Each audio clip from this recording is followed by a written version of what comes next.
Statements has concluded. Questions without notice. The Leader of the Opposition. My question is to the Prime Minister. Yesterday the Prime Minister said that coal-fired power will be around forever. But Snowy Hydro has said that new coal doesn't stack up and would mean that Snowy 2 is not viable. Isn't it the case that the government's plan to prop up coal-fired power with taxpayer funds will affect the viability of Snowy 2.0? The Prime Minister has the call. The member for Bowman will cease interjecting. The Prime Minister has the call. The short answer is absolutely not. The whole premise of the Leader of the Opposition's question is, as with so much of what he says here, completely bogus. The reality is that Labor has imposed higher and higher energy prices on Australian families. That is what Labor did. And we are seeing now, thanks to our policies, retail prices coming down for the first time in a long time. We're starting to see, we are seeing, in fact, a halving of wholesale gas prices over 18 months, and we've seen wholesale generation prices coming down by 30%. Our policies are working. Labor wants to engage in an ideological war about one form of energy rather than other. That is how they created the problem in the first place. The focus must be on clearly lower energy prices.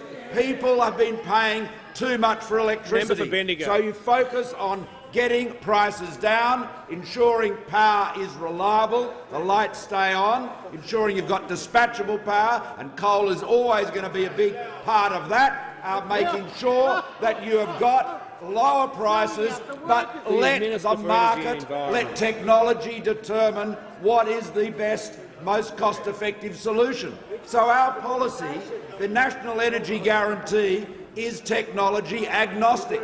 It is designed to ensure you have dispatchable power, reliable power, affordable power, and you meet your Paris emissions targets. That can be done with a variety of technologies. Coal is a big part of it now. I believe it'll be a big part of it for a very long time, but let the market and the competing technologies work it out. And, Mr Speaker, the reality is that Labor has declared a war on jobs, it's declared a war on business. Oh, it has. The member for Malvern there, he's complaining about my remarks. Mr Speaker, he knows, just like the member for Bass does, that the Leader of the Opposition has given up on Australian jobs and given up on Australian business. Mr Speaker, that excruciating interview, the member for Bass and Brian Carlton, 13 times the Prime Minister will resume his seat. Prime Minister resume his seat. The Manager of Opposition Business on a point of order. Yeah. Members on my right, the member for Deakin. Simply on direct relevance, Speaker. I do uphold that point of order. The question had nothing to do with that subject matter. If the Prime Minister wants to address that subject matter, he'll.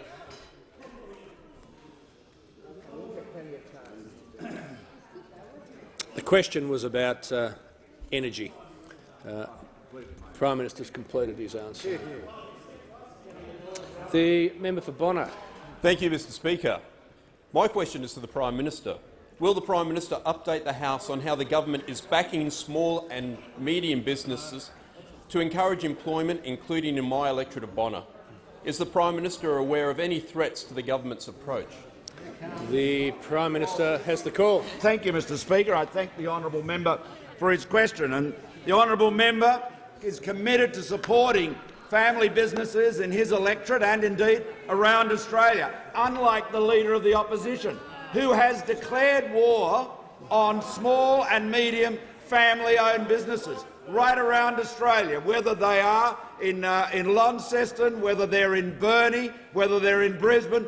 Tens of thousands of family-owned businesses today know that the Leader of the Opposition and all of his Labor team are now coming after them to raise more tax.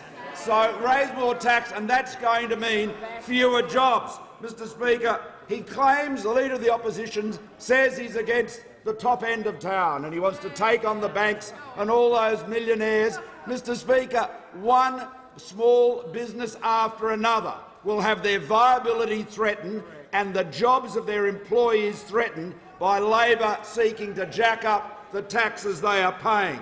And, Mr Speaker, we've had so many good cases of an enterprising Australian businesses. Let me share with one business, Evolve Skateboards, founded by Jeff Howard and his wife Fleur Anning. It's only a small business. It's got 15 staff. It's on the Gold Coast.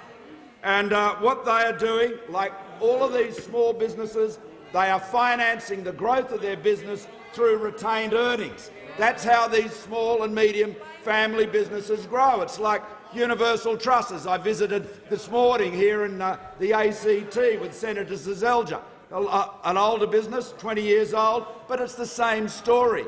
So if you provide encouragement for these businesses, they will grow and they'll employ. Now, Labor has now declared war on them in this extraordinary captain's call. Where were all the economic shadow ministers out defending the Leader of the Opposition? Oh, they were missing in action. The member for McMahon likes to talk about making announcements in this space or that space. He was in hyperspace this morning. He'd vanished, outer space. He was between spaces, as the Attorney-General says. But, Mr Speaker, the best commentary on this, of course, came from the member for Bass, Mr Speaker. And he was asked today if he would defend it. Well, he said, Brian Carlton said, do you back your leader, Bill Shorten's call to repeal the tax cut for companies with a turnover between 10 and 50 million? That's a matter that's been announced by Mr Shorten. And he goes on, he says he's the leader of the party. There have been a lot of observations about the fact that this has been, as you say, a captain's call. That's a matter for Bill Shorten. The time has concluded. The member for Port Adelaide. Speaker, my question is to the Prime Minister. Yesterday, the Prime Minister said coal-fired power will be around forever, but the head of the Energy Security Board has said there would be absolutely no way that anybody would be financing a new coal-fired generation plant. Why is the Prime Minister promising coal forever when his own Energy Security Board says coal is more expensive, more polluting and not more reliable? Is it because the Prime Minister doesn't actually determine his government's energy policy, but the member for Warringah and Senator Hanson do?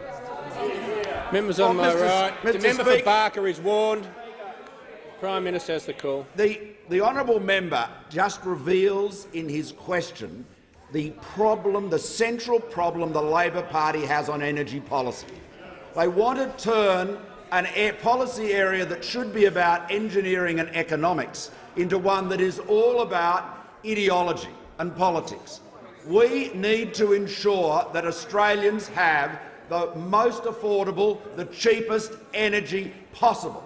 That is what policy, that should be the goal of policy. And it must be reliable. And we must meet our international commitments. The National Energy Guarantee achieves all three, and that is why it has such wide support. And how retailers meet their obligations, what mix of generation they buy from, is up to them. And it is up to them and it is up to the market, and as technologies develop, different approaches will be taken. But the important thing is to maintain a laser-like focus on price and ensure that Australians stop paying too much for energy and electricity.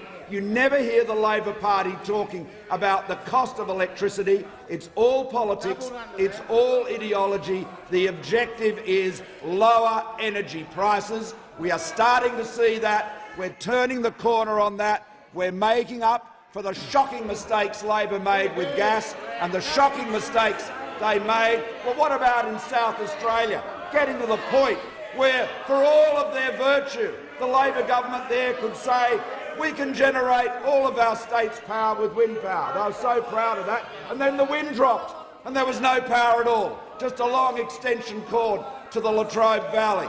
The total failure of planning, the absence of engineering and economics is Labor's way. We are committed, determined to ensure that Australians pay less for energy, that energy is reliable. We're turning the corner on that. We're seeing the results in household and business bills. Labor failed on energy. We're getting it right for Australian families. The member for Forde. Thank you, Mr Speaker. My question is to the Treasurer. Will the Treasurer update the House on how the government's plans for a stronger economy back business to grow, invest and employ more Australians, including in my electorate of Forde? And is the Treasurer aware of the effects of alternative policies? The Treasurer has the call. Yeah, Mr Speaker, and I thank the member for Forde for his question. He knows that a key component of the Turnbull government's plan for a stronger economy is to back businesses, small and large, to ensure that they employ more Australians. More than 1 million Australians have been employed since this government was first elected back in 2013. In the last 12 months, 80,000 young people have got a job under the policies of the Turnbull government, Mr Speaker, and a key part of that plan is to ensure that businesses have competitive rates of tax, small and large businesses. And our plan started with small businesses, ensuring we redefined a small businesses up to $10 million, and that those small businesses got a lower tax rate. They got access to the instant asset write-off, which we extended, the lowest tax rate since the 40s, Mr Speaker, for small businesses. For small businesses, businesses like True Blue Glass at Logan Home and the members' electorate, or businesses like WB Truck and Trailer down in Burnie, which I visited, Mr Speaker. These are businesses with just handfuls of employees that we have delivered lower rates of tax to. But we've extended and legislated that tax relief for businesses up to $50 million. Like the member for Corangamite was just saying, Hamlin Homes, it employs some 35 people and it has a turnover between 10 and 50 million. And of course, good old Coxon's Radius up there in Rocky, Mr Speaker, they've got 35 employees and they've got a turnover of almost 50 million. And what we know is those businesses underpin regional economies. They underpin regional towns and centres across the country, providing young people with jobs and a future for those towns. Now, something very interesting happened yesterday, Mr Speaker. It was quite a shock. The Leader of the Opposition told the truth, Mr Speaker. He told the truth. I know it's surprising. It's a great. I'm accused of misleading the House, but it's not true. He actually told the truth yesterday when he said that Labor will claw back, will rip back the tax relief that we have legislated for businesses of between $10 and $50 million. And what the member for Bass reminded us of was a pure captain's call, Mr Speaker, a pure captain's call to go out and make that statement. This will cost these businesses a conservative estimate of around $1 million for every business over the next 10 years, about $12,500 and more per employee in those businesses. That is the cost of what this reckless Leader of the Opposition, this liability of a Leader of the Opposition, Mr Speaker, will do to businesses as he steals back the tax relief that this parliament has legislated. The Turnbull government has a plan for a stronger economy. It's about backing businesses like Hamlin Homes and Coxon's Radiators or True Blue Glass, Mr Speaker. All of these companies, we're backing them to create more jobs with more competitive rates of tax. The Leader of the Opposition wants to shut them down. Treasurer's time has concluded. The Deputy Leader of the Opposition. Thank you, Mr Speaker. My question is to the Prime Minister. Is the Prime Minister aware that the member for Warringah and the member for New England have both threatened to cross the floor against the Prime Minister and his energy policies? Is the reason the Prime Minister is promising coal forever because he's doing everything he can to stop the former Prime Minister and the former Deputy Prime Minister from undermining his government forever? The Prime Minister has the call. Well, I thank the honourable member for a question. I'll repeat what I said in my earlier answer. The objective has to be to ensure that Australians have access to the cheapest possible power. Now, the member for Sydney often wants to talk about hard-working Australian families and those that are battling, and she claims to be be filled with empathy for them. Well, a lot of people can't afford to pay their power bills, and they want to have lower energy bills, and they want to see cheaper electricity. And the reality is that Labor policies have driven energy prices up. The member for And Lawler is we warned. are bringing them The member down. for Sydney will And cease interjecting. what has gone wrong in energy policy has been that mixture of ideology and idiocy, especially in South Australia, as the member for Port Adelaide is well aware. What we need is engineering and economics. Every form of generation has a role to play. The forms of generation have no moral characteristics, they have physical characteristics. Engineering and economics is the way to go. The National Energy Guarantee enables the technologies that do the job best at the relevant time to be deployed. It is completely technology agnostic, and that is what should be adopted, because it will deliver, as every leading business group and industry group around the country reaffirms, it will deliver the certainty we need, the investment certainty we need. It will deliver more reliable power, and it will deliver more affordable power. And that should be, if there's going to be a unity ticket in this chamber, surely more reliable and more affordable energy would be at that unity ticket, but apparently not. Just still Labor committed to ideology and idiocy, which can only have one result, and that is less reliable and less affordable power. And that is not fair to the hard-working Australian families the Labor Party claims to care about. Just before I call the honourable member for Kennedy, I inform the House we have present in the gallery this afternoon the Honourable Gary Higgins MLA, the Leader of the Opposition in the Northern Territory Parliament, and also the Honourable Bob Baldwin, former member for Paterson. A warm welcome to you both. The member for Kennedy. Treasurer, in Australia where only two entities buy and sell food, in a world where 41% of farm income is from government, the removal of collective bargaining and all tariff subsidies yarded Australian farmers for butchering by the banks. Can you assure the House that the Royal Commission will include the carrion, or the receivers, and address the issue of Reconstruction Bank, enabling farmers to ride the roller coaster of supply and demand? It won't remove the truncating by taxes of the ups, but it will at least stop the banks from elongating the downs with a continuous imposition of discretionary punitive charges.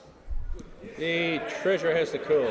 Thank you, Mr Speaker, and I thank the member for his question and his passionate interest in these topics. Can I assure him that the terms of reference would capture liquidators to the extent they are operating on behalf of a financial services entity, for example a receiver, as defined in the letters patent. The Constitution has an insolvency head of power which would likely enable the Commission to use its coercive powers to obtain evidence from liquidators. In looking at the conduct of liquidators, the Commission may also seek to investigate other appointments, such as forensic investigators, accountants or valuers, which are often part of the receivership process, as the member would be aware.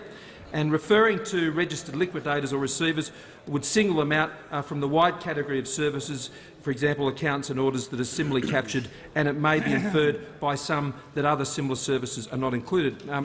Mr Speaker, rural debt is around $71.6 billion as at the 30th of June of 2017, and 96% of that debt is held by the banks. Our agricultural sector, some $51.6 billion of exports, 70% of Australian farm businesses in grain, in beef and in sheep, Mr Speaker.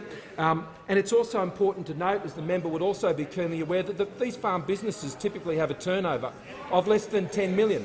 Now, Mr Speaker, what the Royal Commission has been tasked to do is look at all of these matters, as I've referred to, and I'm not going to prejudge, as I'm sure the member wouldn't expect me to, the findings of the Royal Commission and the recommendations of the Royal Commission. He's unconstrained in that matter, and in relation to the specific issues he's raised and the proposals that he's put forward here, and I understand he's ventilated at the Commission itself, then he will have the opportunity to respond to that and make such recommendations to the government as is appropriate.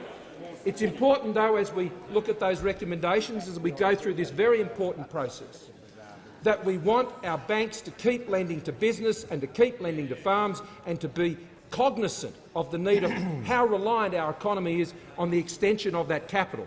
We do not want this process to result in a restriction of capital flow, whether it's into the farming sector or whether it's into the manufacturing sector or the services sector.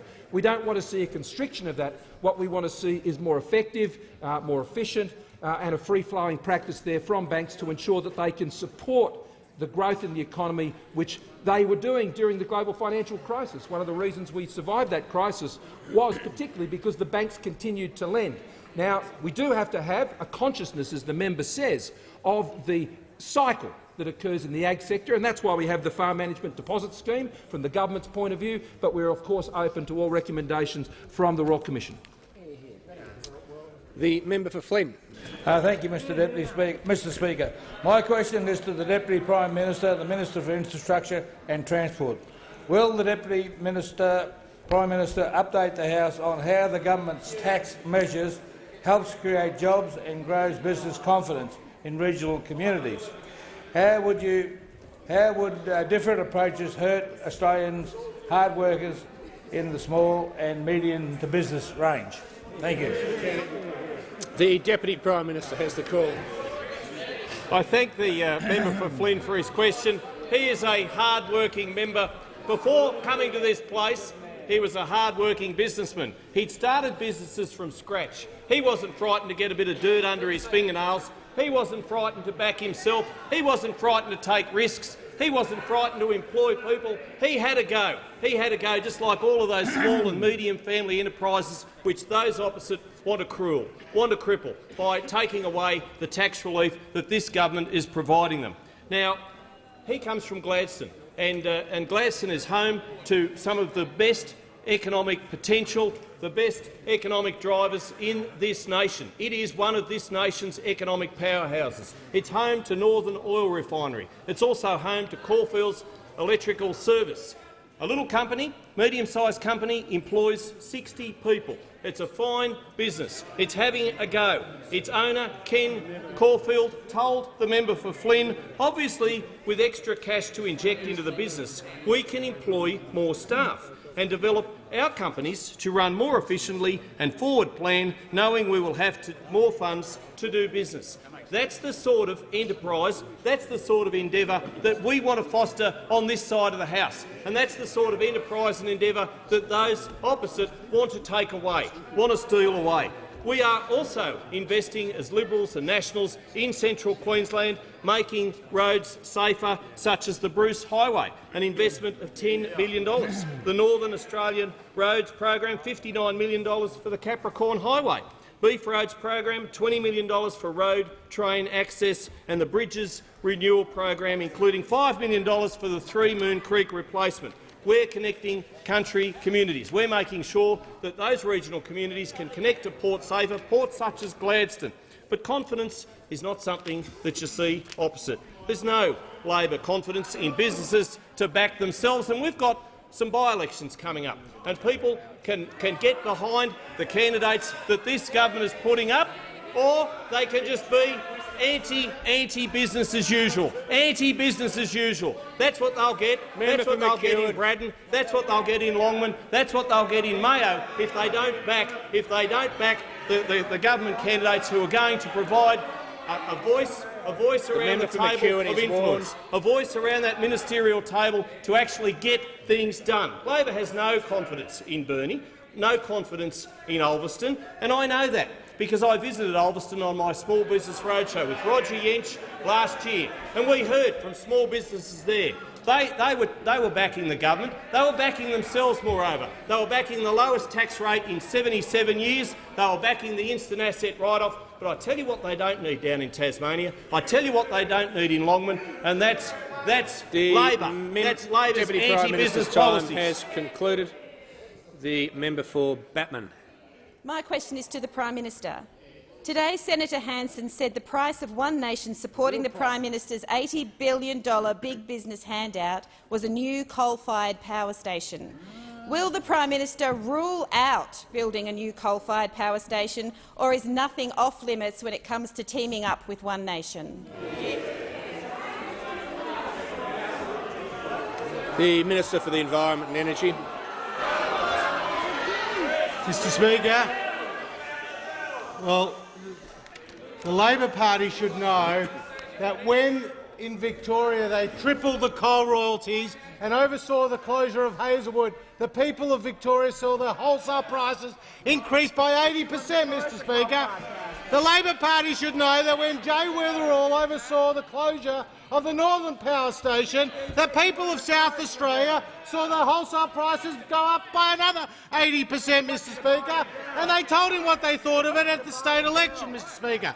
So when it comes to coal, under the National Energy Guarantee, it will continue to stay an important part of the energy mix. But I'd say to the member for Batman, don't believe the Leader of the Opposition when he comes down and tells the baristas in the member's seat that coal has no future in Australia.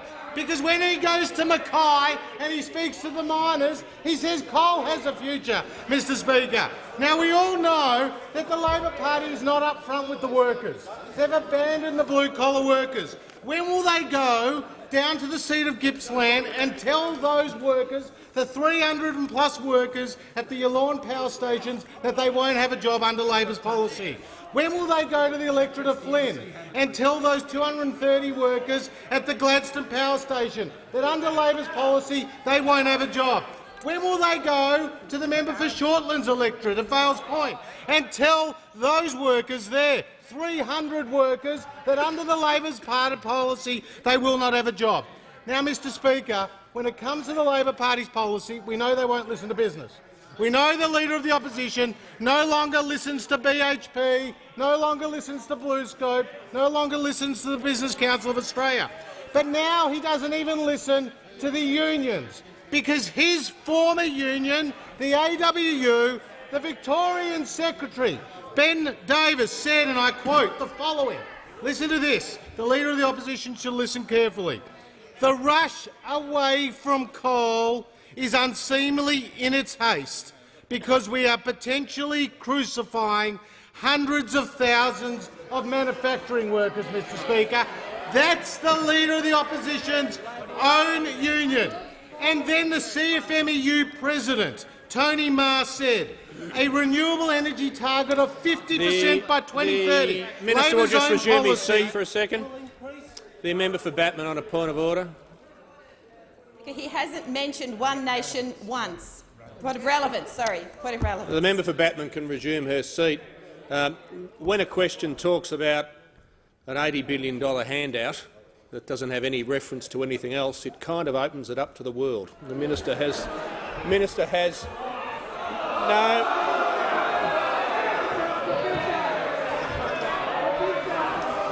Members on my right, members on my right, the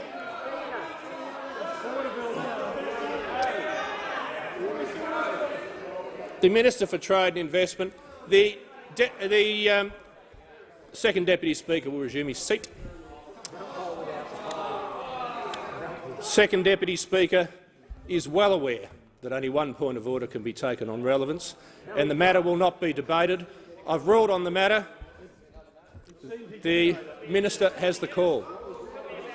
Mr Speaker, the final word goes to the CFMEU President, passing judgment on Labor's 50% renewable energy target.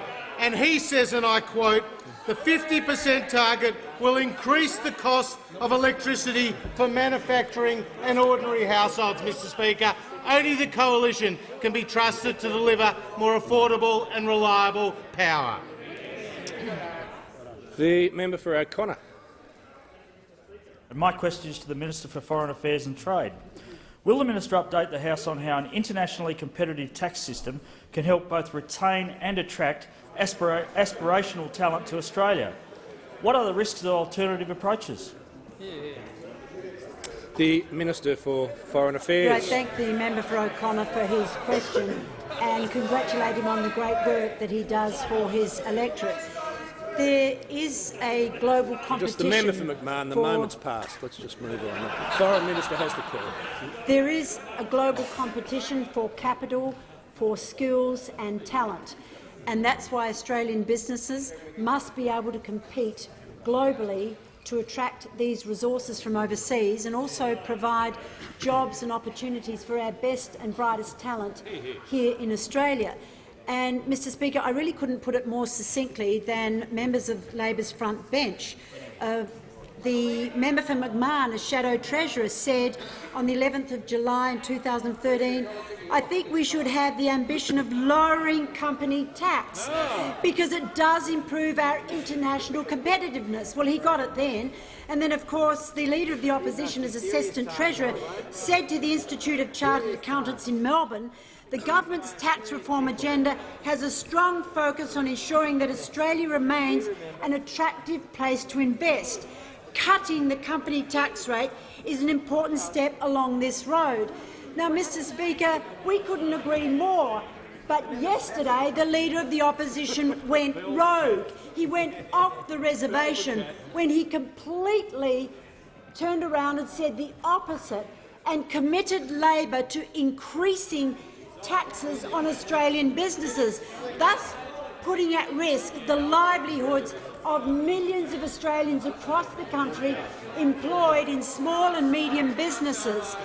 Now, Mr Speaker, this was no brain snap. On reflection, the Labor Party and its major benefactor, the ACTU, have committed to a war on business. And Comrade Sally McManus has often accused business of wage theft. She says business acts against the interests of its staff. Now, last week I reminded the House of the most egregious example of a nation that's declared war on business, and yes, it's Venezuela. And you recall that the CFMEU is campaigning to have Australia embrace the policies of that brutal dictatorship. Well, it seems that solidarity with Venezuela runs deep in the veins of the ALP. It was not so long ago that the ALP was urging for a guest of government invitation to be extended to Hugo Chavez, saying, "We feel our shared ideals of social justice and democracy bring us closer together. What Venezuela has been able to achieve in so little time will be a source of inspiration and ideas for many in Australia." Well, I tell you what they achieved: the wholesale destruction of their economy, the mass exodus of their talent. That's what the Leader of the Opposition offers Australia. Has concluded. The Leader of the Opposition. Thanks, Mr Speaker. My question's to the Prime Minister. I refer to revelations about misconduct by AMP at the Banking Royal Commission. Is the Prime Minister telling victims of that company that AMP deserves a big business tax cut? The Prime Minister has the call. Well, thank you, Mr Speaker. Mr Speaker, the Leader of the Opposition has declared war on businesses of every size in Australia. He stands here and wants to portray himself as the enemy of multinationals and big banks, insurance companies, but the businesses he's taking on are to be found in every town, in every suburb, in every electorate represented here in this House. And they represent millions and millions of jobs. More than half the private sector workforce work for businesses that turn over $50 million or less. And whether it is Stubbs Constructions in Burnie or Universal Trusses in Hugh, whether it is a business like Kennedy's Timber in Brisbane, on the border between Petrie and Longman, in fact, these are businesses that have many employees, 50, 60, 70 employees. All of them depend on the owners of the business investing in the business, buying the best and latest technology. The Prime Minister will resume his seat. The Leader of the Opposition on a point of order. In my question, the only business I referred to is AMP. The Prime Minister should be directly relevant to it. The Prime Minister has the call. The question mentioned AMP and tax. Thank you, Mr Speaker. The Leader of the Opposition wants to talk about AMP today, but the businesses he's going after are numbered in the hundreds of thousands, and they are right around Australia. And as the member for Bass understands very well, there are dozens of them in Launceston, and he knows that those businesses are going to be threatened and the jobs of their workers threatened. And in that interview, as Brian Carlton pressed him. He refused to endorse the reckless anti-business agenda of the Leader of the Opposition, and we well understand why he would not tie himself to that catastrophic captain's call. The member. The Leader of the Opposition, who's interjecting, I ruled on the point of order. The question, I'm not going to have these matters debated by way of interjection. The question asked about AMP and it asked about tax. Mightn't like the way in which the Prime Minister's answering the question, but I can copiously and at great length go over my previous rulings about the policy topic. The member for Tangney has the call. Thank you, Mr Speaker. My question is to the Minister for Revenue and Financial Services. Will the Minister update the House on how the government is encouraging small and medium-sized enterprises to grow and invest, including in my electorate of Tangney? Is the Minister aware of any threats to this goal? The Minister for Revenue and Financial Services. I thank the member for Tangney for his question, and what a great and passionate advocate he is for the small and medium-sized businesses in his electorate. And I know because I've been able to walk around with him in his electorate and meet so many of those people. And I know he's particularly keen on small and family-sized enterprises like Joyce Kitchens. Joyce Kitchens that for over 20 years have been building custom kitchens in his electorate and beyond to help those people who want a new kitchen, but also to employ many people in his electorate.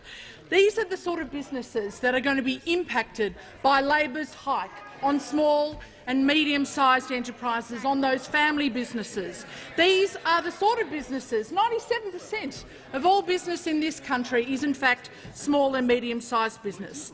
That's why on this side of the chamber we are delivering tax relief for those businesses, for the more than 15,000 businesses in the seat of Tangney and the millions of businesses more throughout the country and the people that they employ.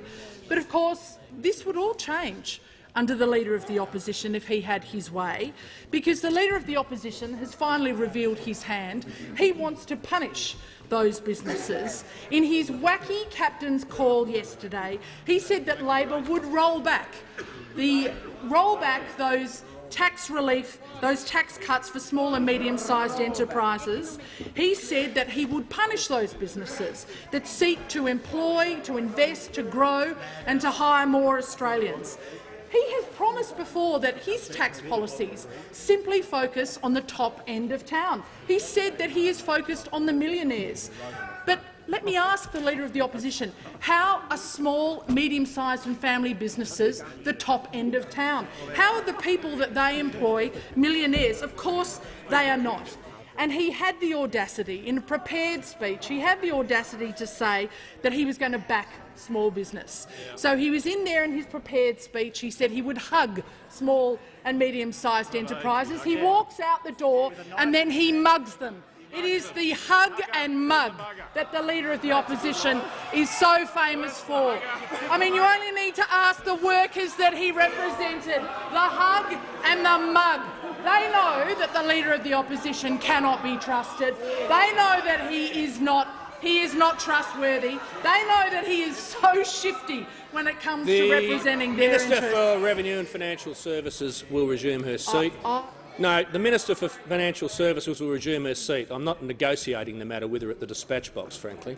I've made my point on language very clearly. I made it very clearly last week. I asked members to reflect on that, and it's fair to say those on my left have reflected and responded, and I'm not prepared to see the House, having improved a little in this regard, slip back. The member for Financial Services and Revenue will resume her seat.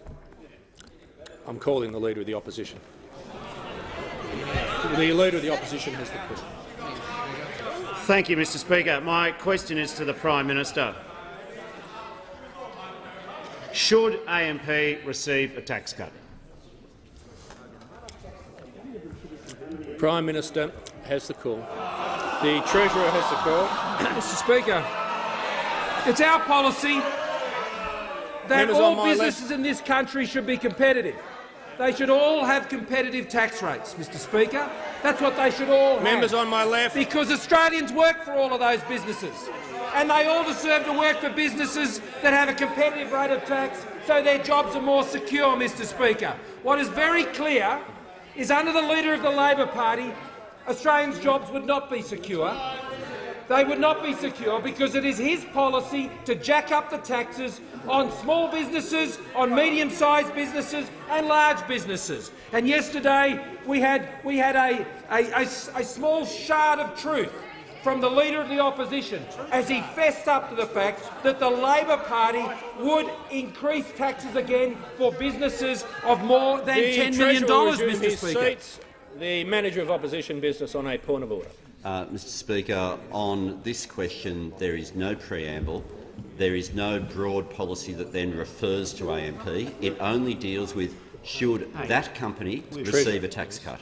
And I'm raising that it's not directly relevant what's happening now. The Manager of Opposition Business raises a valid point of order. I've been listening to the Treasurer in a preamble, and now this may seem very similar to the previous question that was asked by the Leader of the Opposition. It does have an important qualitative difference, and it is far more specific. So the Treasurer needs to address himself to the. It's irrelevant whether he's happy to. He just needs to address himself to the point of order, and he needs to address himself to the question. And his preamble is over, and he's not compelled, as I always point out, to go for the entire 3 minutes if he doesn't wish to. Treasurer has the call. As I stated, Mr Speaker, I'm asked about a particular company, and I have said that all companies, of which all companies are included in, Mr Speaker, all companies. I'm referring to all companies in the economy, and Mr Speaker, and that means all of them. That means all of them. Every one of them. And that includes companies that are between $2 and $10 million in turnover as well. Because the member for Sydney has said this. She said, we've said that we support tax cuts up to $2 million, but beyond that, we really can't afford them. That's what she said. The Leader of the Opposition, the Leader of the Labor Party has said this. We have opposed the full 10-year tax giveaway. The full. The full. So what the Leader of the Labor Party and the Shadow Treasurer, who seems to be in hibernation, Mr Speaker, at the moment after yesterday, that's where he's been. The Treasurer will resume his seat. The Treasurer will resume his seat. I understand the Treasurer has outlined how he has answered the question, which he's done. He's now moving beyond the question to answer questions he wasn't asked. That's the problem. That was what I was trying to subtly get to. So the Treasurer has a minute to go. He can stay in his seat and go to the next question if he wishes to be relevant to the question that he was asked, and as he's pointed out, he's already answered. He's entitled to, but he can't go to other questions that he hasn't been asked. Mr Speaker, all businesses should have more competitive tax rates. That's our policy. The Leader of the Labor Party needs to come clean and tell small businesses be $2 and $10 million. Will he rip off their tax cut? The Treasurer will resume his seat. The member for Page. Thank you, Mr Speaker. My question is to the Minister for Defence Industry. Will the minister update the House on how the government is supporting business in the defence industry to grow and employ more Australians in the workforce behind the Defence Force? And can the minister identify any threats to businesses and workers' livelihoods? The Minister for Defence Industry. Thank you, Mr Speaker, and I thank the member for his question. Mr Speaker, defence industries across Australia are almost all small and medium enterprises. There are probably a dozen primes that we would regard as primes. There are probably about 3,000 small and medium enterprises in the defence industry spread across the country, and many of those would have turnovers of between $2 and $50 million. Companies like, in the member for Page electorate, Yamba Welding and Engineering, which is a building and maintaining boats for the Navy company. Companies like Airflight, in the member for Pearce's electorate. They provide maintenance for PC-9 trainer at the Air Force Base at Pearce. Or Fibertech, that I visited with the member for Corangamite in Geelong, which make fibre cables and nets for rigging for the air transport for the ADF. And also in Braddon, Of course, Braddon, where Penguin Composites make bonnets for the Hawkeye in Penguin, and Air IPO in Longman, Mr Speaker. Air IPO that provide breaching equipment and folding stretchers for defence in Caboolture. And even in Mayo, Mr Speaker, Novacom, which is a key partner in Talis's mine-sweeping exports in New Radler. All these companies spread right across Australia, and that's only half a dozen, have basically got turnovers of $2 to $50 million, and they are replicated right throughout regional Australia and in the capital cities. They are the companies that the Leader of the Opposition wants to rip away their company tax cuts that this government has provided. They are the companies the Leader of the Opposition wants to declare war on, Mr Speaker.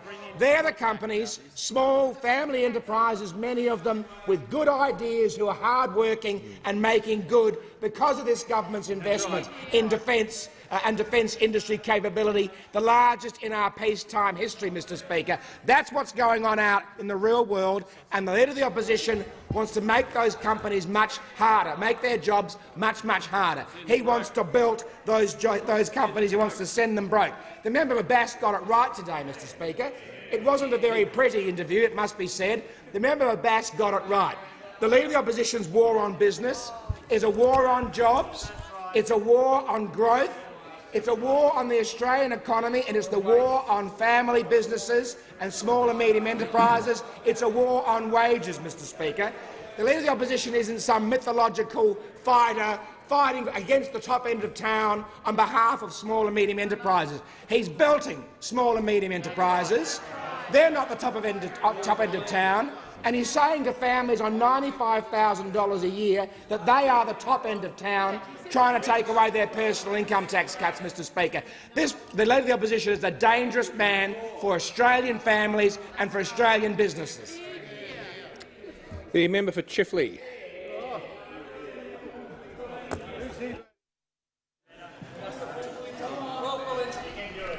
Thanks, Speaker. My question is to the Prime Minister. A recent FOI reveals serious problems with the government's Path Intern program, including allegations of sexual harassment, women being criticised about their appearance, no consideration of people with a disability and other unacceptable working conditions. Why is the Prime Minister doing nothing to protect young job seekers but everything to give big business an $80 billion handout?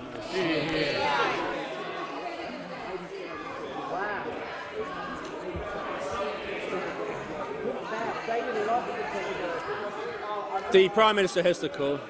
Question, but I just want to say the PATH program has been getting thousands of young Australians into a job, getting them into work. And I have met some of those young Australians, and they've been in welfare. They've been on welfare for a long time, and they're getting a job. So it's going well. But I'll ask the Minister. Members on both sides will cease interjecting. Just before I call the Minister, members on both sides will cease interjecting. The member for Wakefield will leave under 94A. I haven't called the Minister yet because the House will come to order before I call him.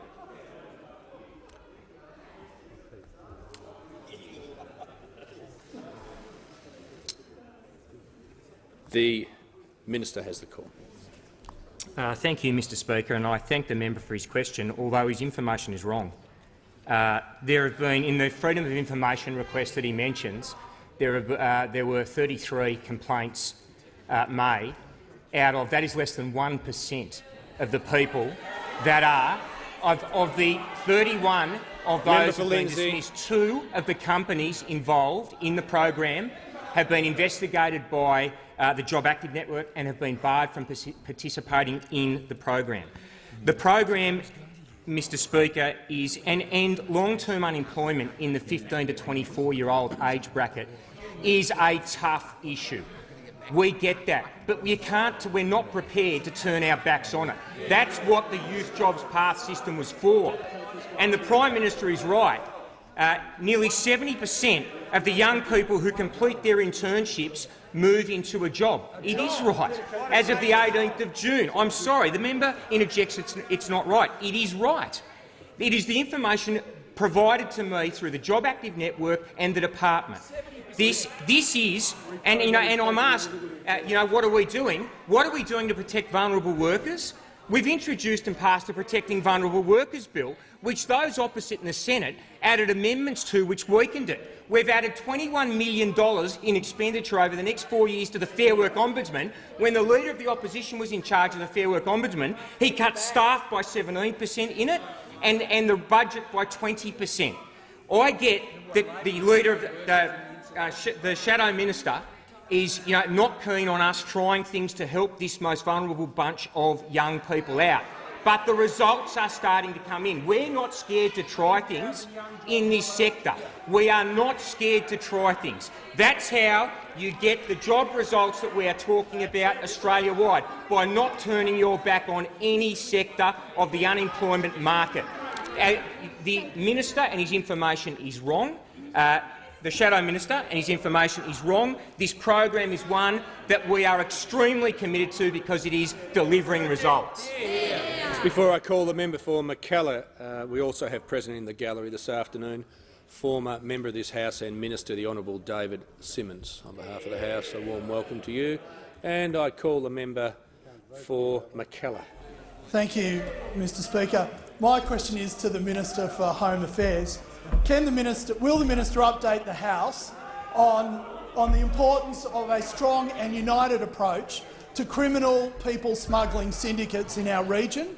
Is the Minister aware of any risks to the jobs of those working so hard to keep our community safe? The Minister has the call. Well, thank you very much, Mr Speaker. I thank the honourable member for his question. The Australian public knows that this government stands for strong border protection policies. Mr Speaker, as we're seeing in the United States at the moment, as we're seeing right across Europe, the issue of illegal migration is going to be with us for a long period of time to come. And we know, Mr Speaker, that this government has turned back now over 30 boats, and had those 30 boats got through, we would be at the moment seeing the same scenes as we saw when Labor was last in government, with people tragically drowning at sea and children piling into detention, and as we're seeing on our television screens out of the Mediterranean and in the US at the moment, Mr Speaker. So it is incredibly important for the public to understand what each side of politics in this country represents when it comes to the very important issue of border protection. This government's position has remained consistent. In the Howard years, when Mr Howard left office in 2007, there were 4 people in detention, including no children, and yet under Labor they put 8,000 children into detention, 1,200 people drowned at sea, and, Mr Speaker, 50,000 people came on 800 boats. Now, as I say, the public has no doubt in their mind that this side of the parliament, that the coalition, fully supports our Border Force personnel in keeping our borders secure. But, Mr Speaker, people are completely mystified as to what the Labor Party stands for when it comes to border protection policy. Now, you remember a couple of weeks ago that there was a Labor Party conference in Melbourne where the CFMEU rode into town and stopped the motion being debated. I see in an excellent article today by Troy Bramston in the Australian, he says, and I quote, "Labor hopes to avoid an internal brawl on refugee policy by scheduling debate on its social justice and legal affairs platform on Sunday afternoon at the New South Wales Party's annual conference." He goes on, Mr Speaker, to say debate on refugee policy was shut down at the Victorian Labor Party conference last month. The right faction and the industrial left grouping, including the CFMEU, joined forces to deny debate on motions such as closing offshore detention centres. Mr Speaker, all the public is asking for is for this Leader of the Opposition just once to be honest with them, not to conduct himself in this shady, shifty way. Mr Speaker, the reality is that the Australian public want an honest position. The Minister will resume his seat. Next question. The member for McMahon. Thanks very much, Mr Speaker. My question is to the Prime Minister. Under this Prime Minister, household debt is already at a record high and gross debt has reached $500 billion for the first time in Australian history. The Governor of the Reserve Bank has said, and I quote, "We have very high levels of debt and very high asset prices. That's our #1 domestic risk." Prime Minister, given that warning, Isn't this the worst possible time to lock in an $80 billion big business tax cut? The Treasurer has the call. Mr Speaker, I thank the member for his question and the Prime Minister for the opportunity to respond. Under this government, we've taken gross debt that was growing at 30% under the Labor Party, under the current budget and forward estimates, to 2%. 30% to 2%. That's what's happened. We have wrestled Labor's gorilla of debt to the ground. That's what we've done. Net debt this year, turns around, and we pay it down by $30 billion over the next 4 years and $230 billion over the next 10 years, Mr Speaker. That's what this government has been doing. Now, I'm asked about what's happening in terms of the economy and what the impact of that is on revenues. Now, we all know how many times the member for Lilley took a swing and a miss when it came to estimating revenue estimates, Mr Speaker, but it never stopped them from spending the money. He was out by 5% every single year, Mr Speaker, a swing and a miss, every single time. But what I can inform the House of today, as the Minister for Finance has, is that this year, our company tax revenues, as of the end of May to the end of the year, we're up by $1.1 billion, Mr Speaker. That's what's happening. But increasingly also of importance is the fact that our expenditure at that time is also down $3 billion. $3 billion so far to the end. This is a government living within its means. This is a government living within its means. This is a government that has taken the debt and the deficits of the Labor Party and has worked tirelessly year after year since we're elected to turn it all around, and in 2019-20 we will come back in the surplus 1 year ahead of projection, Mr Speaker, 1 year ahead of what it was forecast, because we're a government that knows how to live within its means. What the Labor Party is about is taxes go up and up and up and up, whether it's the $5 billion tax on retirees, whether it's putting up taxes on small and medium-sized businesses, and the Leader of the Opposition, the Leader of the Labor Party, the Shadow Treasurer, has to be honest with the businesses of Australia and tell them, are you going to reject and reverse the tax cuts for small businesses between $2 and $10 million. The Leader of the Opposition, on a captain's call, could go out there yesterday, unilaterally declare that that tax cut's gone for $10 to $50 million. We know the member for Sydney doesn't think it should happen.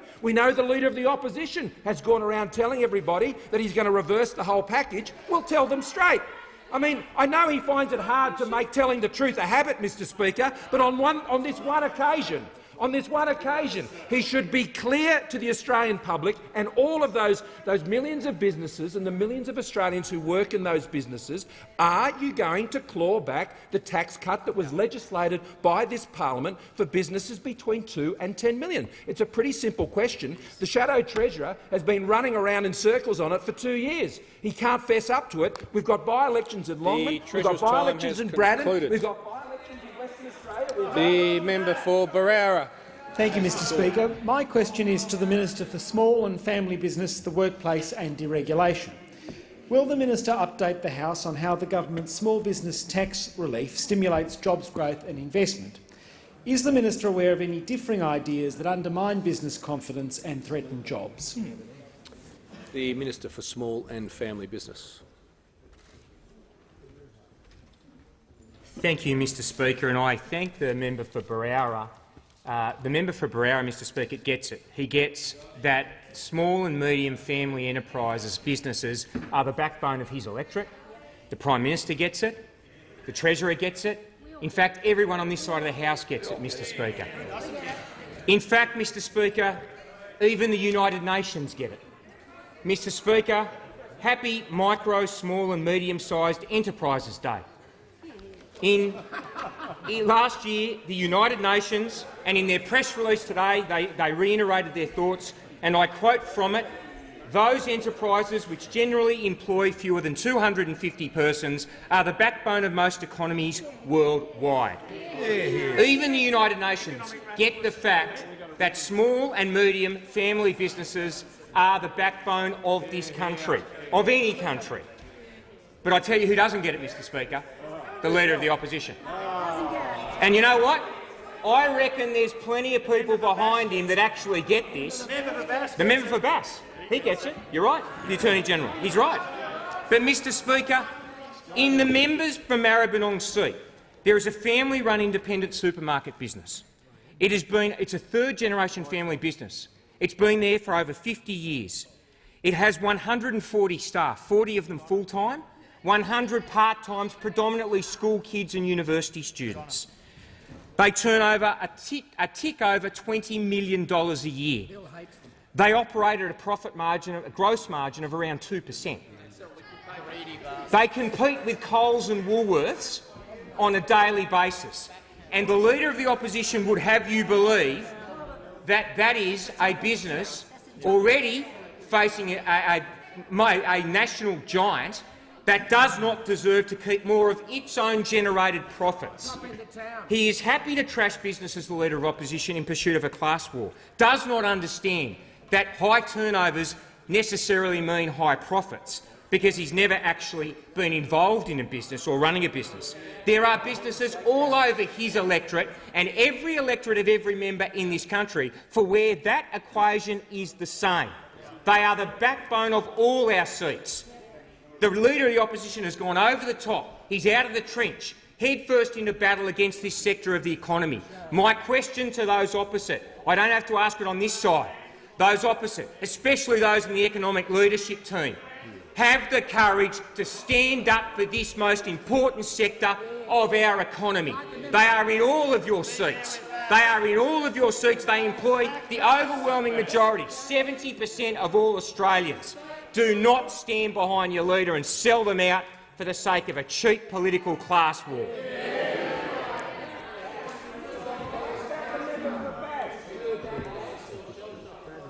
The member for Franklin. Thank you, Speaker. My question is to the Prime Minister. Why does this Prime Minister support cutting the penalty rates of over 7,000 working Australians in Braddon by up to $77 a week, while he's giving an $80 billion handout to big business? Or is the Prime Minister telling hard-working Australians in Braddon, who are again having their penalty rates cut, to just get a better job too? Member for Mackellar will cease interjecting. The Prime Minister. Prime Minister has the call. Well, thank you, Mr. Speaker, and I thank the honourable member for a question. I think it's a shame that the member for Bass isn't getting an opportunity to ask a question. He is. I know that his leader has probably hauled him in and said, "Oh, Mr. Hart, what a mess." But we say he spoke for all Australians. He spoke for all Australians when he revealed the shocking captain's call that the Leader of the Opposition made, a job-destroying call. Now, the two honourable members I've just referred to, both from Tasmania, a state that's enjoying stronger economic performance, and it has many family-owned businesses. I talked about one yesterday, Stubbs Constructions, but there's so many of them in Tasmania. They've often, many generations of businesses have been run by the same family, and they've been investing in them out of retained earnings. And they are given real confidence by the government support for them. But, as the member for Bass pointed out, as he understands, he said he understands how important it is for businesses to make profits. Indeed, when his maiden speech, Mr. Speaker, the member for Bass said that he understood the importance of small business, and he feels that. And so you can imagine how distressed he was to see those businesses which are at the heart of Launceston's economy, a city that's doing really well, benefiting from one of our city deals, I might add too. It really is, getting strong support there. And how betrayed did he feel? How betrayed did he feel? And how much, Mr. Speaker, did he yearn? Did he yearn for a leader of the Labor Party that understood business? A leader that wanted to evoke the great traditions of Bob Hawke and Paul Keating, who cared about business, who recognised when business is doing well, the workers are doing well. He's calling that interview with Brian Carlton reads like a cry of pain. It really does. The member for Bass being pressed by the dogged interviewer. 13 times he was asked to support the Leader of the Opposition. Finally, he mumbled some sort of response. It was a shocking interview, shocking, cruel. In fact, I think Brian Carlton, I've got a lot of admiration for him, but he should have let the member go when he begged to go. He did. He asked to be let out. But he heard the click on the studio door. He was trapped. He couldn't get out. But he knew in his heart that this Leader of the Opposition was undermining every family business in his electorate. He knows when he goes back to Launceston, they'll say, "You need a new leader." That's what they'll say to the member for Bass, and we know what he'll say to the citizens. The member for Leichhardt has the call. Thank you very much indeed, Mr Speaker. My question is to the Minister for Trade, Tourism and Investment. Will the minister outline to the House how the government's policies are supporting the Australian tourism industry and creating record growth? Are there any alternative schemes that threaten the livelihoods of almost 600,000 Australians, many of those in my electorate in the tourism industry? The Minister for Trade, Investment and Tourism. Well, thank you very much, Mr Speaker. And I thank the member for Leichhardt for his question about Australia's tourism industry, because we have a terrific track record. Record numbers of tourists staying for a record length of time, spending a record amount of money with record funding invested by the coalition government. And the other record that goes along with that, Mr Speaker, this government's track record of creating jobs for Australians. Yep. Over 1 million jobs that we've created over the last 5 years. I was up in Leichhardt not that long ago and took the opportunity to open a new tourism investment, the new Cairns Aquarium, Mr Speaker, a new investment in the tourism industry that's helping to create new jobs. And I note that this government's continuing with its plan to make sure that we create further incentive for investment. We're creating further incentive for investment, especially among Australia's small to medium-sized enterprises, by reducing the tax burden on them, because we know that lower levels of tax on Australia's small and medium enterprises will drive investment, and that investment will drive economic growth and drive jobs. But the member for Leichhardt asks about threats. Well, unfortunately, there are threats to the creation of new jobs, and there are threats to investment. And those threats to the 600,000 Australians employed in the tourism industry come from this heavily divided and very confused opposition. Because we start to see increasingly, Mr Speaker, that the little fight that's breaking out between the member for Grayndler, the aspiring Leader of the Opposition, and the current Leader of the Opposition is driving more confusion and more division on that side of the House. And you see it manifesting every single day now.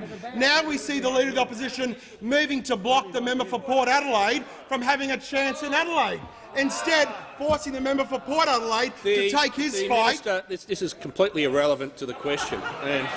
Well, Mr Speaker, it's about the threat that this division is causing to policy. So, Mr Speaker, I'll just say to the members on my left, it's just too long a bow. I mean, it's even though the questions come from his side, amazingly, it's just not relevant. Fair enough, Mr Speaker. Really not. Well, let me move away from the division on that side of the House. Members on my left. Let me move away from the division on that side of the House and focus on the fact that that is actually having an impact on investment decisions that people make. We see on Kangaroo Island, Southern Ocean Lodge, for example, a small business that has employed 50 locals on an island economy, that we actually see now those businesses having that further investment threatened. And that investment, Mr Speaker, is threatened because of the policy division on Labor's side of the House. We will make sure that we continue to set the right economic conditions and the right business conditions to encourage Australia's small to medium enterprises to keep investing in the tourism industry, to keep investing in their businesses, and to make sure that Australia's small businesses create the economic growth that will drive jobs into the future. The member for Parramatta. Speaker, my question is to the Prime Minister. In May, Optus sacked 400 workers. But this week, the Prime Minister is doing everything he can to do a deal with One Nation to give big business, including Optus, an $80 billion handout, when Optus is sacking 400 workers. Why is this Prime Minister working with One Nation to reward them through his $80 billion handout? The Prime Minister has the call. Well, thank you, Mr Speaker. Look, I thank the honourable member for a question. I think she's referred to a large multinational company in the matter of tax, and it gives me the opportunity to advise the House that, as at the 31st of May this year, $2.7 billion in liabilities has been raised in additional revenue against multinationals and public groups. Of this, $1.2 billion has been attributed to the Tax Avoidance Task Force, government's commitments. This is based on legislation Labor voted against. $1.6 billion in additional liabilities has been raised against wealthy individuals and associated groups, including trusts and aggressive tax planning, and of that, over $1 billion has been attributed to the Tax Avoidance Task Force government commitments. And I'd add, Mr Speaker, that in addition to this fine work, it's brought $7 billion of additional revenue into the tax net. It's one of the reasons the Treasurer has announced some improved numbers in terms of budget, government revenues today. But, Mr Speaker, we've also seen a significant impact on additional GST paid, approximately $460 million in 2017-18 year to date as a result of global entity. The member for Parramatta on a point of order. Mr Speaker. The member for Parramatta will resume her seat. The Prime Minister is in order. The question had a number of elements. It certainly referred to Optus, but it said including Optus, and it had one of those taglines at the end that talked about a handout that can mean absolutely anything. So I just refer the member for Parramatta to the Leader of the Opposition's earlier shorter questions. The Prime Minister is completely in order. Thank you, Mr Speaker. I was just addressing income tax there, personal income tax and corporate company tax, and I'd moved on to GST. And, Mr Speaker, over the forward estimates, a total of $6.5 billion of additional GST revenues will be raised to pay for schools and hospitals and roads and all of the states and territories as a result of the government's integrity measures.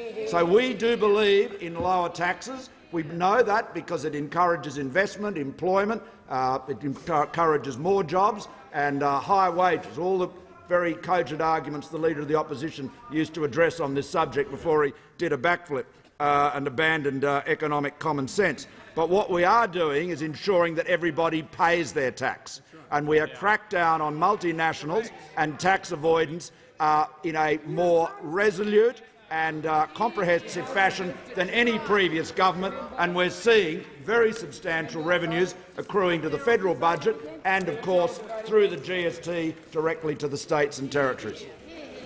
The member for Boothby. Thank you, Mr Speaker. Mr Speaker, my question is to the Minister for Citizenship and Multicultural Affairs. Well, the Minister outlined to the House how the government is backing Australian businesses and supporting jobs growth through tax relief and an innovative visa program.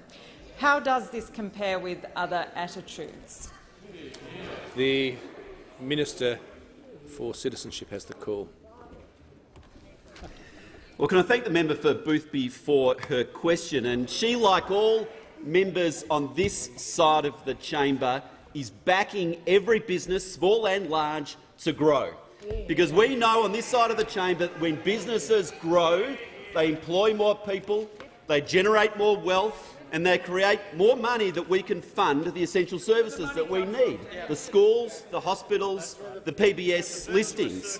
And so there are businesses such as Global Pumps in her electorate, a 40-person business earning revenues between $10 and $20 million. It's exporting to the world. We want to back that business to the hilt. We want it to be not a 40-person business but an 80-person business. And consequently, we are delivering tax cuts for Global Pumps. And not only that, but we're building infrastructure so that they can get their produce around the country more easily. We are developing trade schemes. The Minister for Trade is signing more export trade agreements so that they can export more. And in my space, we're developing innovative visa products so that if they can't find Australian skills to be able to do the jobs, well, we'll have visas to enable them to attract the best and brightest from around the world to enable that business to continue to grow. And certainly from next month, the Global Talent Scheme will be kicking off to enable businesses like it to attract the best and brightest from around the world to its business. Now, Mr Speaker, the contrast between us and the Leader of the Opposition is absolutely stark, because with the Leader of the Opposition, when it looks at a business like Global Pumps, it doesn't see a family-owned business which it wants to back and wants to grow. No, it sees the big end of town. It sees the big end of town that needs to be punished. It sees a Collins Street business of fat cats, apparently, that should have their taxes go up even further, and that is exactly what the Leader of the Opposition is promising. Not a tax cut, but a tax increase, Mr. Speaker. But the interesting thing is that it's not. But the Leader of the Opposition does not have everybody behind him. There are differences of opinion on that other side of the chamber. We know that there is the crouching tiger over there in the member for Greenlaw. He's ready there to pounce. He doesn't agree. But we also know there are hidden dragons on their side who are briefing out to Simon Benson, saying that they do not like the position which the Leader of the Opposition is taking either. Mr Speaker, we are backing business. We are backing businesses like Global Pumps because we want them to grow. The Leader of the Opposition should also back these businesses, ditch those company tax increases and let these companies grow. Concluded. The Prime Minister. Mr Speaker, I ask that further questions be placed on the notice paper. I thank the Prime Minister. I present the following Auditor-General's Performance Audit Reports for 2017-18. Number 51, the Design, Monitoring and Implementation of Health Savings Measures, Department of Health. And number 52, Efficiency of Veterans Service Delivery by the Department of Veterans Affairs. Department of Veterans Affairs. The Leader of the House with papers. You got a question, didn't you? Thank you, Mr Speaker. Documents are tabled in accordance with the list circulated to honourable members earlier today. Full details of the documents will be recorded in the votes and proceedings. I thank the Leader of the House. I have received a letter from the Honourable the Leader of the Opposition proposing that a definite matter of public importance be submitted to the House for discussion, namely the government's decision to give big business an $80 billion handout while cutting schools and hospitals. I call upon all those honourable members who approve of the proposed discussion to rise in their places, and I call the Leader of the Opposition. Thanks very much, Mr Speaker. This is a matter of real public importance. A matter of whether or not the parliament, what choices it makes, what priorities it adopts, what values it implements. Today I want to talk past the government to the Australian people. The fact of the matter is that wherever I travel in this great country, the two biggest priorities for all of us and for the people I talk to is their family and their health. There's the questions about, can you pay the bills? Do you have enough for a holiday? Do you able to make sure your kids can get a good education, go to do an apprenticeship if they want, or go to university if that's their inclination? They talk about whether or not their kids will ever be able to buy their first home. They talk about their ageing parents and will they be in a position to care for them and what can be done. They always talk about their health. I was talking to a former member of mine, an underground miner in northern Tassie. And he was going to work, doing his shift at the mine, but he had just taken his daughter to the hospital, in the local hospital. She's battling cancer. These are the issues which affect the Australian people. And this is what matters to me. And this is what matters to the Australian people. This is what matters to the Labor Party. This is what Labor values are about, a fair go all around. The Australian people do not talk to me about the urgency or the importance of an $80 billion corporate tax handout. I'm privileged to do a lot of town hall meetings around Australia. I've literally spoken and listened to tens of thousands of our fellow Australians in every location.